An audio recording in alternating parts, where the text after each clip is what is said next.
In this episode of the Kita Anime Podcast, we take the Shut-Ins Alliance pledge Start of the grand battle. and beware people with glasses. All that and more coming up. All right. The show begins in 3, 2, 1.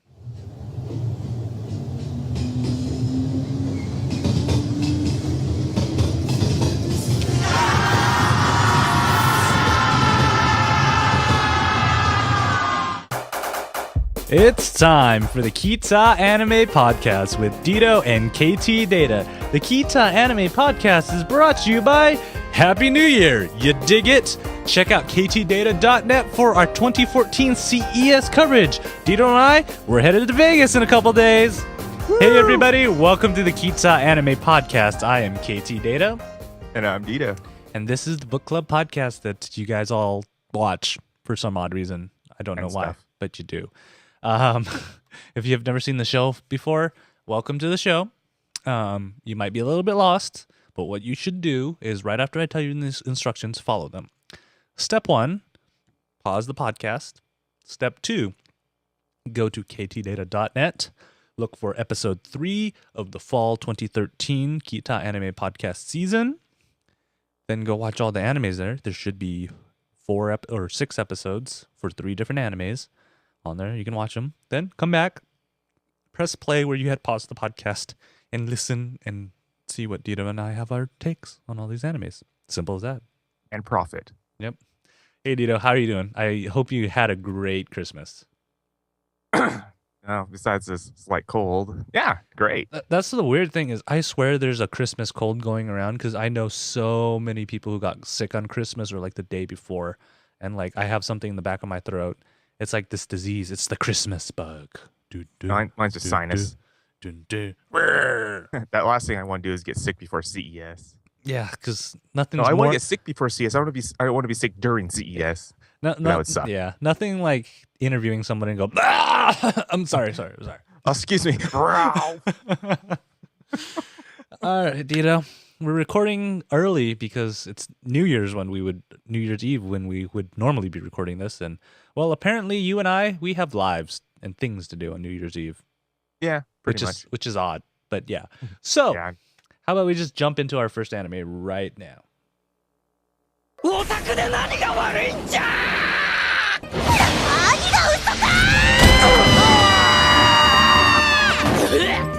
And our first anime of the night is Outbreak Company and is brought to you by water.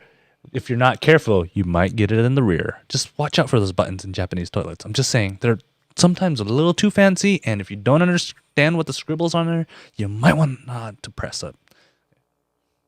I don't think it's necessarily that. It was just more along the lines of like, what does this button do?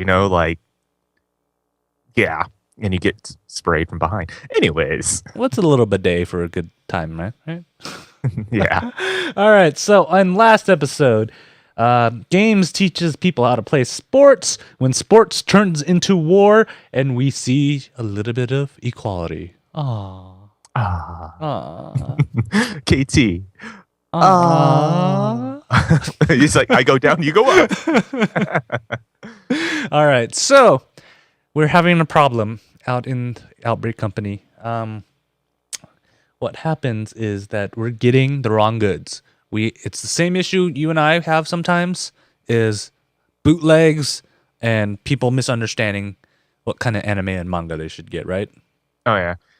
And that's the reason why we do our own shopping and stuff like that, unless someone like us actually sends links out. Oh, yeah. Or you just go, hey, Dito, what you want for Christmas? Just show me a link.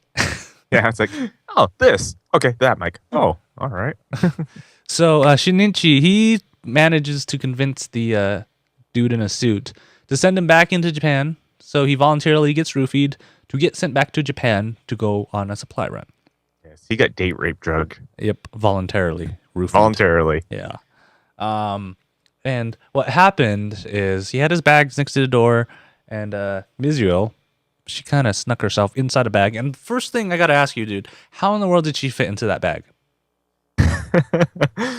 Magic. She is an elf after all, It's, or half it's elf. true, but like, wouldn't her magic wear off after they go through the portal? Because the rings don't work in Japan. Because anime logic. Because like when you pull her, I'm like, holy crap, that doesn't look right. It looks like the doll maker dude from Psychopaths had put her in a bag and sealed her all up, man. Hey, if I almost killed Bebop. Sorry. If Outlaw Star can do it in a suitcase, then I think that they can do it in there. I think that's what they're trying to mimic. That, or I think she's just more tiny than I think, and everybody's like drawn smaller. And you know, it's kind of like in the NBA when you watch people play in the NBA and they don't look too tall because everybody else is tall. And there, maybe in this case, everybody's just so short and can fit into suitcases. I just don't notice. Yeah, or just it'd be like I forgot the NBA players, the shortest NBA player. Shortest NBA players, like it was 6 foot or something. He's an older one back in the 90s. Yeah. So like Muggsy Bogues. Yeah, so it's he was short. Yeah, and his definition of short was like 5 something. Our height. Yeah. That's short is our height. Yeah, when in like 5'5" or like 5'8". Yeah, when in the normal world you're like, whoa, you're pretty tall when you're 6 foot. It's like not next to the Eh? All right. So they sneak off, and you can imagine this whole episode is just about Mizuel being in Japan and just the culture shock out there, where she's like, whoa, this is everything. You know, imagine you've been studying something for so long and you finally be able to reach the Holy Grail, which in this world is Akihabara. Yeah. And she's like, whoa. You know, one day, Dito, Akihabara, we will reach the holy ground of Otaku. One day. And she's freaking out, and she learns a new trait, ketchup art. Do you do ketchup art, Dito? No. I can't do that without laughing. I really can't. And I'm wondering about her magical bottle of ketchup that doesn't seem to run out of ketchup. No, it's not just that too. It's like it comes out so aimlessly, you know, because we've all done ketchup like this too, and when we do that too, it's like yeah, you know, you get air bubbles and everything, but hers is like smooth control, man. I know. Crazy. It's like that must be like a made talent in Akihabara, just like, and is it like voila? Yeah, I want to master ketchup art almost as much as I want to master cappuccino art. Cappuccino art's pretty cool, you gotta admit. Yeah. Maybe all the foam art and everything. Yeah, maybe we need to find a ketchup art expert and bring him on the show, interview him. If anybody knows a ketchup art expert, Ktdata.net. And you know, it's kind of interesting where you just see all these, you know, Akiba itself. That is like the ultimate anime reference that they put in there. But there's just so many other ones. Like what do they end up calling Gundam? It's like Bundum or something, or Bodum, like freedom or something like that. Yeah. Like, not it's free. It's spelled. It's not freedom, but free dumb. Yeah. So that I loved it too. It's like this. Yeah. And the funny thing is, I was watching this. I'm like, they're not buying anything. How he's going on a supply run, but he didn't buy anything. Maybe he's getting like all mail ordered over or what? I don't understand. Maybe that's what he was doing online, is just like putting orders in everywhere. And you know, then by the end of the episode, we see all the stuff by his bed, by the foot of his bed. And like, is that everything? And then it's funny. It's like, you didn't get anything? No. No, not entirely. It's like Japanese tax dollars at work right there. Exactly. Like, how much you want to admit that roofie probably costs like $300? It costed his salary. He gets paid for it fairly well because you saw his bank statement. Every 2 weeks, he gets $3,000, roughly. Yeah, roughly, depending on the exchange rate. But yeah, roughly $3,000. And I'm like, holy crap, that's a. And I was like, how would you get paid? How would you be able to do that? I mean, you get paid in another realm, but you can't use it. Yeah, and what even bogged me down more is his utilities is only about $15. Yeah. That doesn't make sense to me at all. I don't know of any utility that would cost only that much. Because anime logic. Because like, and if you think about it, $3,000 he actually gets paid more than that because his meals are taken care of, his housing's taken care of, everything he needs is taken care of in the other world. Yeah. Wouldn't you like that life, Dito? Wouldn't you like that life? Yes. Actually, I would. I'd love to be in another realm and teaching them the otaku ways and getting paid $3,000, and it's all expense paid. Yeah, and speaking of another thing that you might be an expert in, we find out that, Petriarcha finds out that Shinichi, I can't ever say his name. Shinichi? Oh, well, yeah, I'll get it by episode 6 or 7 of this. Petriarcha? Yeah. It's like how they say it's like Petriarcha. Yeah. She finds out that he's left back for the world and just becomes a shut-in. And Dito, are you an expert in the world of shut-ins? I would say an expert. I know how to be a shut-in, yes. I love this, and I thought this would be fun, Dito. I think you and I should should recite the Shut-In Alliance's pledge. One sec. There it is. I was trying to look for it on the show notes. I'm like, oh, there it is. So, just repeat after me, Dito. I proclaim. Wait. Put your hand up. Or I don't know. Yeah, something like that. White base. It's like, what should we do like should we mock Attack on Titan? Yes, we'll do it. Mock Attack on Titan. All right. Put your hand to your heart, Dito, and be prepared to live these words. All right. I proclaim. It is the shut-in who has attained freedom that is the winner. It is the shut-in that attains freedom is the winner. I proclaim. If you work, you lose. If you work, you lose. I proclaim. It's not my fault. It's the world. It's not my fault. It's the world's. I proclaim. I'm merely saving energy. I am merely saving energy. These truths I will obey. Or I will forfeit my life. That's all right. These are the truths that Dito and I live by. And don't take bath salt. Baths. Bath salts are another thing, Dito.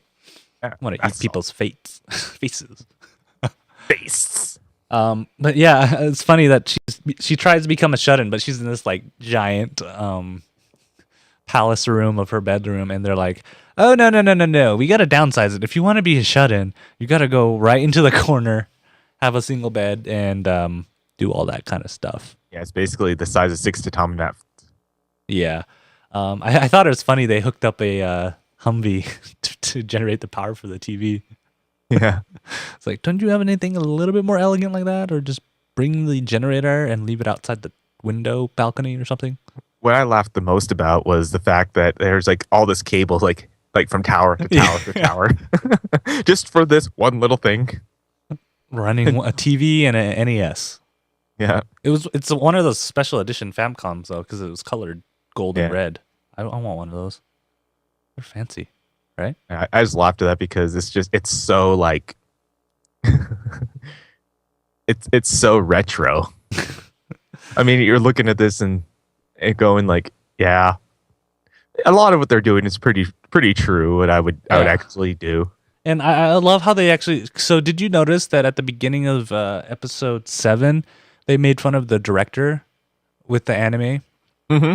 Because the director is the same for both animes we're talking about in there. And they're like, the director is terrible. That got him to laugh. And there was one thing that I wanted to mention. Actually, Dito, you should mention this, is what showed up on the screen right at the end of the episode. For all those who are familiar with Zero Wing, yes. Yeah. All your base are belong to us. Yes. I saw that. I'm like, oh, brilliant. Beautiful. Mwah. That's what I love about this anime, is it brings all these little side things in, but it's not the main focus of everything. The characters keep you going, but these little nods are great. Like when Petrarca was like lost or like trying to hide and everything itself, he does the whole solid snake thing. Yeah, he's like snake. And I love when they do that kind of stuff, especially, it reminds me of what Josh Wheaton does in The Avengers. He always sticks those like little tidbits in that, unless you're like a comic book fan, you won't get it. But when you're a comic book fan and you see that, you're like, yeah, exactly. But it's not impeding the story. So if you've like never heard of it, it still wouldn't be like, what? on there. So I love that subtlety on that. All right, let's jump into our next anime, which is this.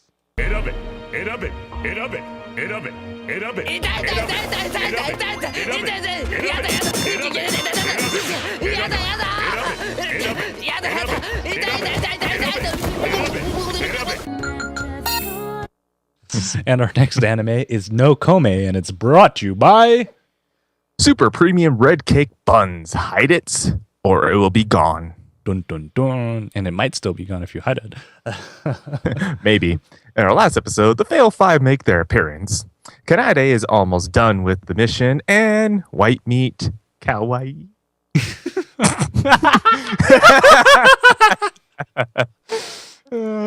How often you ever hear me say that? I think I need to commission somebody to make a white meat plush just for you, so you can have a white meat with the fans on there. Alrighty, so how should we do this, KT? Because unfortunately, the highlight of this segment right here was questions. Yeah. So we finally discover what this stupid battle is called. It's called the Freshman Orientation Grand Battle, and we finally discovered what the battle involves. It's almost like two teams. It's almost a Family Feud type thing, Family Feud with Jeopardy. Yeah, where you go up and then somebody picks a number and then it tells you what the challenge is. And because remember, for 2 episodes, we're like, what is this challenge going to involve? I don't understand. And what kind of school has like a full-on stadium? And for this particularly. Yeah. Outdoor stadium. But we have our lowly teacher commentating on this too with their announcer. I gotta say, she was the highlight. Yeah, she was the highlight of this episode. Just because she's like so bored, like, why are you people here? Shouldn't you be sloughing this? It's like, I'm contractually obligated to be here, but I don't think you guys have to be here. So what happens is there's just a series of tasks, and they do the exact opposite of what they do. They become from super outrageous to the most tame out of there. I don't know, Dito. Which one of these do you want to talk about? Because I'll give you a list, and you can pick the one you want to talk about. So they had a door prop improv session, olive oil wrestling. They had calling nicknames, and then an insult fight, rock paper scissors. Why don't we just go in order? All right. So the door improv, there was a door, and you had to do an improv act. It's kind of straightforward. Yeah. So how would you do this, KT? How would you do the door improv? I would have actually somehow managed to get myself hit in the face with the door. I think that would have. So like kick the door open, it comes back and slams in the face? Something like that. Something funny that would get him instead of just going, da da da da. I'm a working man, so you don't get the awe factor, you get the laugh factor, and that's what the kids like. They like the ha ha. They don't like the ah. But yeah, for me, I think I would try to do a knock knock joke in a door. And a door. At a door. Aha. Yeah. Zingy pun. Yeah. And then the olive oil wrestling. Okay, this is straight for the fanboys. I'm just go watch it. If you see it, you'll know that is straight for the fanboys right there. They can't say mud wrestling or anything like that too. They have to do olive oil wrestling. And for some reason, olive oil comes out of this giant like water pipe, fireman pipe that they just spray all over. I don't know how they did that, but okay. Well, anime logic. And then these next two, I thought they were too similar, so I'm guessing the writers started running out of ideas. One is calling nicknames against each other. So you try to do deflammatory nicknames against each other, and everybody votes for their favorite nickname. And insult fights, where you just insult the other person. So pretty much a normal episode of Kita Anime Podcast. That's pretty much everything me and KT do. Yep. And they were interesting, but I think those were my least favorite of the two. Oh, come on. Rock, paper, scissors? That was just okay, that was lame too. I was like, aren't you going to do 2 out of 3 or anything? It was just like first one. It's just sudden death. I know, sudden death. It's like, as soon as like rock, paper, scissors, joking. And it's like, he's like, wait, I'm not ready. Yeah. The funny part though is like at the end of all of this, we now have Kanade, his whole harem is now complete. Pretty much. Yeah.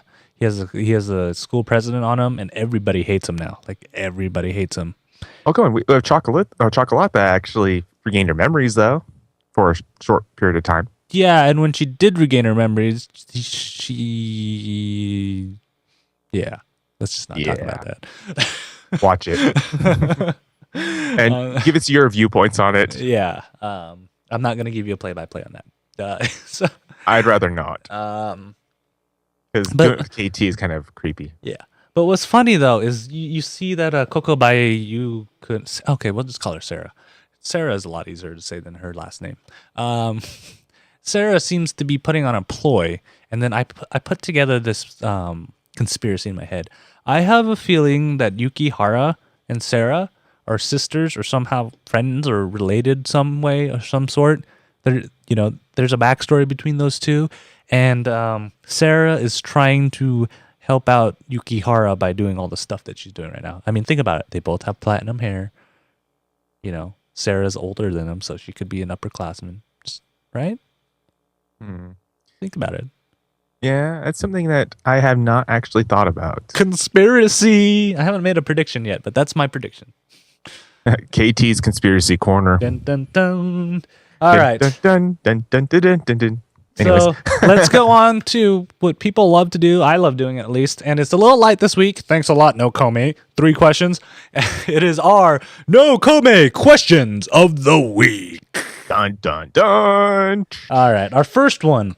You are in the freshman orientation battle with the score tied at 2-2. It is your turn in the final round. The whole school is watching you, and you must do one of the two.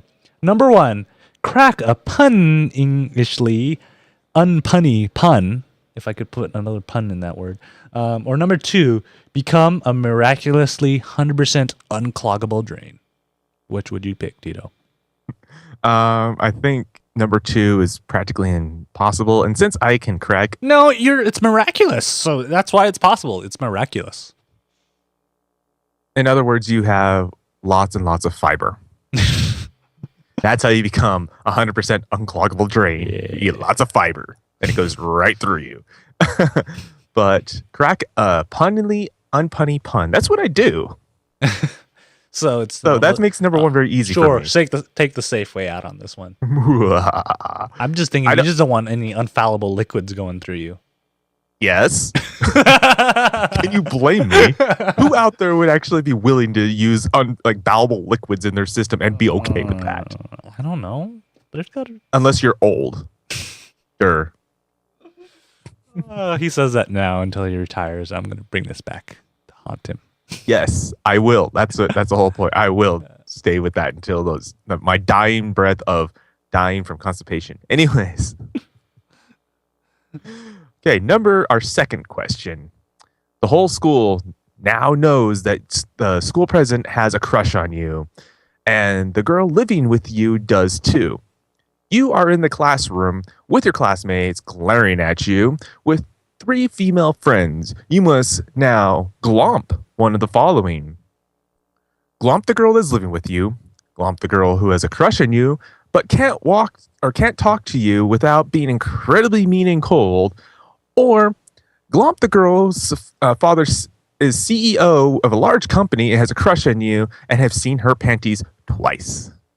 Remember, twice, not just once. Twice. Twice. Emphasize twice. This is a tough one for me because people are going to read into people are going to read into it. I would say I wouldn't do it. I wouldn't glomp the girl that lives with me because if she doesn't like me, that could become awkward because we live together. Awkward. So, that narrows it down. Number 2, the girl who has a crush on me but can't talk to me other than being incredibly mean, I fear for my life. I mean, think about it. You're in close proximity to her without her knowing. She might just react suddenly, and if she has a pencil or a sharp object in her hand, that's asking for shanking. Shanking. So I would have to go with glomp with the girl whose father is the CEO of a large company that has a crush on me. So, she might react and freak out, but she'll like it later on. And I've already gotten up close and personal with her. So, what's a little hug between friends? Spoken like a true Asian. All right, and our final question of the day. After a full day of surprisingly low amount of decisions that you had to make, you must do one of the following by the end of the day. 1, clutch, oh man, I don't even know how to say this, a calipius rock and lick it all around. So it's a round rock that's black. Number 2, feel up a daikon that looks like a pair of legs and a pelvis and indulge in a bit of lovely vor. Which do you pick, Dito? How much do you like daikon? I would do the daikon. You know why? Because I don't know where the hell that rock's been. You said I would do the daikon. I would do the daikon. No, I said daikon, not daikon. And those are all the questions we have for No Kome. I'm hoping the next 2 episodes have more questions because they're fun. And I always wonder where they come up with these ideas. Let's go on to our final anime of the night.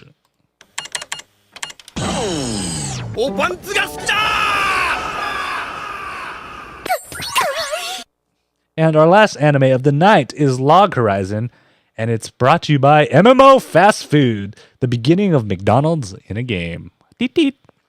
McDonald's. We can get sued for that. I don't know what they said. It's me and my accent.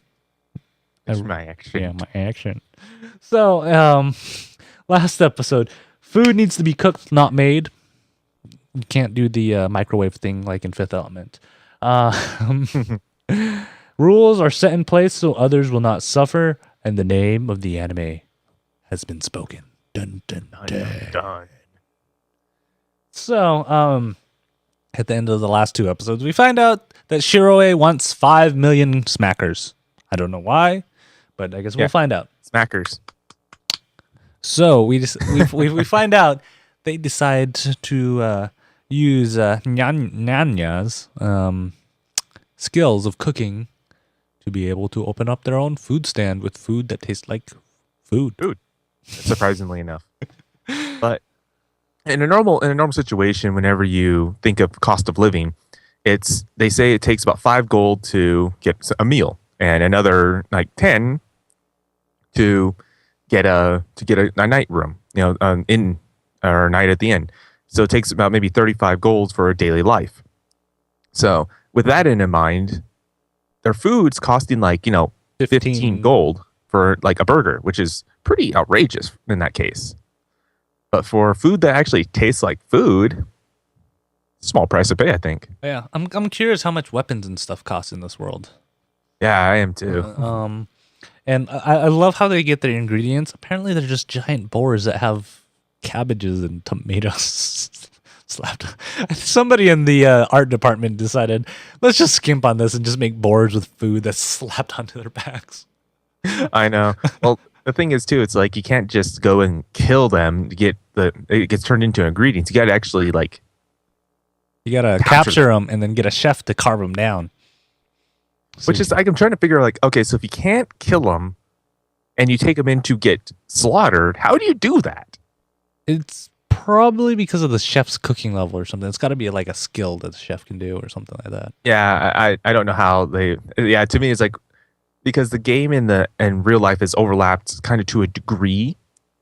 So because as we're seeing here, that they can pretty much cook anything from stuff opposed to ingredients, so that means that they can get a boar, cut it down and use all of it instead of killing it, getting an ingredient and just using just a small part of it. Yeah.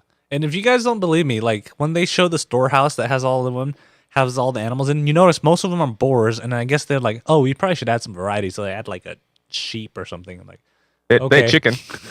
They had a so-called chicken. So I'm like, okay, that doesn't make sense to me, but hey, Log Horizon really doesn't need to make sense.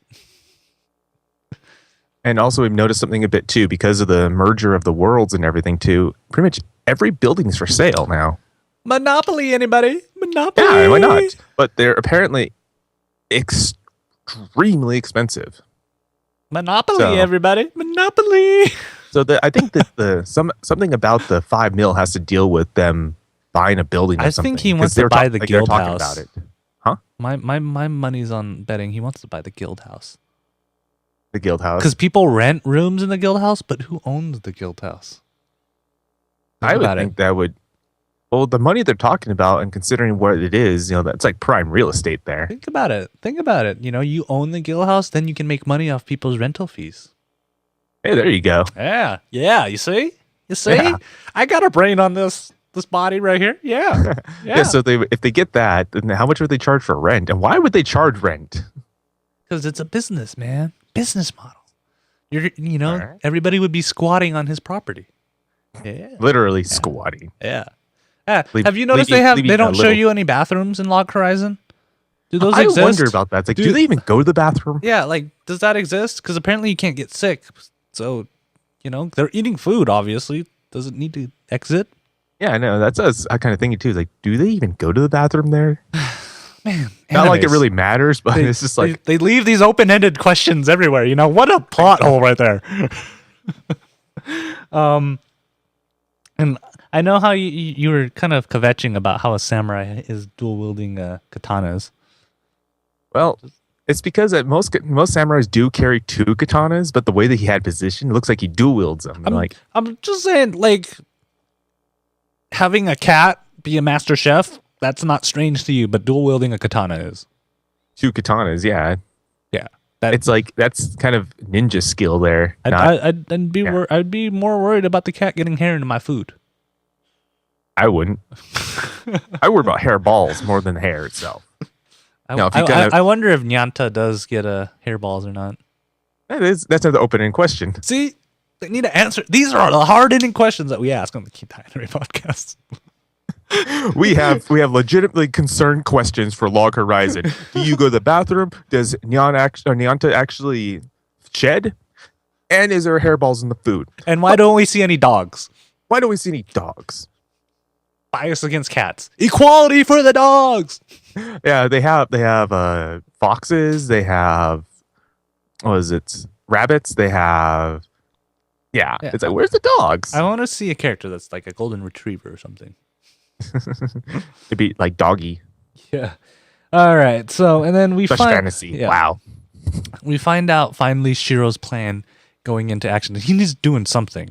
Shiro? Shinoe? Shiroe. Yeah. Did I say Shinoe? Yeah. Shiroe. He's Shinoe. Shiroe.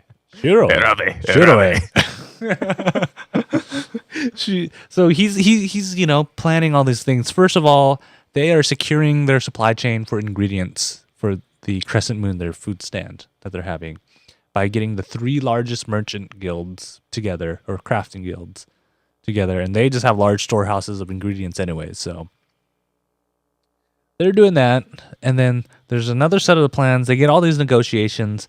They've somehow managed to already raise their $5 million by getting everybody to donate 1.5 on there. It's crazy. On there. And it's what's even more crazy is how Shiroe's name pulls weight with like everybody. When all of them find out that he's doing the planning, they're like, "Ooh, I'm interested." It's because he's known the villain in glasses. Yeah, you should be everybody wearing glasses because, as Maria mentioned, Henrietta, she's kind of a slave driver when it comes to paperwork too, and she has glasses. Yeah, people with glasses are evil, apparently. So watch out, you guys. Dun, dun, dun. I love that too. It's like every time that there's like something mischievous going, they're all like they tap their glasses up. That's what we need to do from now on. Every time I have a mischievous idea.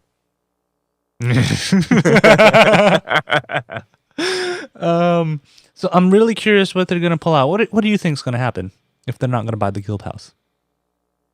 Then they're probably gonna get a lot of prostitutes. Wait, I mean, can you even do that in the game? I'm pretty sure you could. There's a lot of open-ended questions. Anyways, if they're not gonna use the money to buy the guild house, then I don't know. I mean, they're talking about trying to establish a place for their guild, so maybe there's another thing behind it, and like trying to use their guild because that's what they're trying to do, is make it the place for everybody. They're trying to change Akihabara to a place that everyone can be good in. So maybe this is going to be something with the food and everything too. Who knows? Kingdom of Akihabara. The kingdom of Akihabara with Log Horizon at the center, and or something. I don't even understand what's going on with those 2 low-level players. Why don't they just let Shiroe help them out? Really? Yeah. I don't know why. Like, they won't. They're deciding to go on their own or something. See, this is the other thing about guilds I don't understand too. Is like, can't you just leave? Can't you just leave a guild? Yeah, they're probably worried that if they do, they're just going to get PK'd over and over and over and over and over and harassed. It'd be annoying, but you don't die. I could see it being annoying, but you don't die. Yeah, so it's interesting. Log Horizon is keeping me super interesting, and I hope if it goes to 26, which I have a feeling it might, it's not going to be like Sword Art, where, oh no, they logged out of finally the world of Log Horizon. Oh no, they're trapped in another one. And I don't know. And, what's I her don't face? think it's going to and be like Akataxi, or however you say her name, I can never say her name. The ninja is super powerless in this one. Yes, she does. But you see a little tidbit about how the guilds and everything. Like when you get into a guild area, you can only get into certain areas that the guild allows you to. But places you're not allowed, you get shocked. Basically, yeah. And you can't use abilities or any of that too in these areas. So like you pretty much have full control of people's abilities to do stuff in these controlled areas. Yeah, and get sold out by your partner in crime. A lot. Because I love how she says it again. Yeah. All right, so that's all we actually have for this episode of the Kita Anime Podcast, Dito. Where does the time go? I just don't know. In the last however long it took us to do this. Yeah, it's kind of crazy. So for all of you guys, if you guys agree with us, disagree with us, I mean, I posted up an article on our Facebook page about the top 5 best animes, or Kotaku thinks they are. I don't. Yeah, let us know what you think about that. We strongly disagree with some of it. Yeah, so you can find that at facebook.com/ktdata.net, or if you just want to send us an email, I like email, kita@ktdata.net, or on the tweeters, Twitter, at ktdata. I'll be right there. Just the chippers. Yep. Google Plus, we're there too. What is it? The Kita Anime Podcast. Just search for that and you'll find us, or even on Pinterest. If you got Pinterest is really, really interesting, because if you don't want to see all the cruff that we put in on here, you just want to see the shows that we put on, you go to our Pinterest board, takes you links to places where you can stream every single anime we have ever covered on the Kita Anime Podcast. So that's going to be fun right there. That's a lot too. Yep. And if you guys are in the Vegas area, somewhere between January 6th through 11th, we will be there. Just throw us a line. We'd love to hang out. And if you guys are not, keep an eye on ktdata.net. You will see some awesome coverage from CES. We're actually going to have like a full crew. Yeah, if not, you'll see our raw photos and raw images and things that will be running around after hours during after parties and getting very fun. Yeah, it's kind of crazy considering the first year I went was 3 years ago, and it was just me. And now we're going, and we literally have a full camera crew. It's nuts. I know. It's usually just me and KT doing everything. Now we actually have people. We got people. I mean, we actually got competent people this time since last year. Next thing you know, we're gonna get makeup artists, and Dito's gonna demand his own trailer, and it's just gonna be crazy.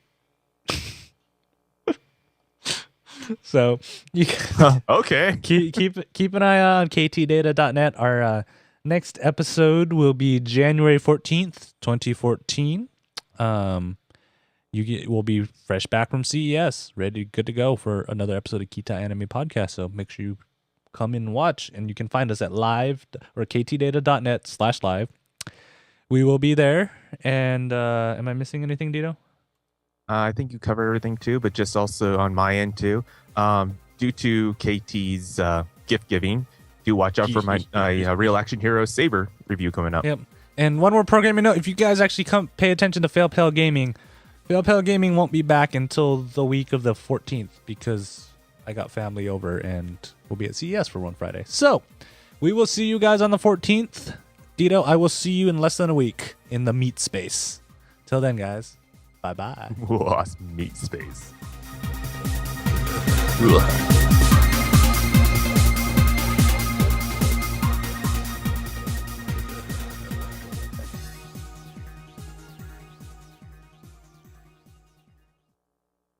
Ding! Pop, pop, pop, pop, pop, pop, pop, pop, pop, pop, pop, pop, pop, pop, pop, pop. This is an emergency broadcast of nothing because we're over the internet. Thank you.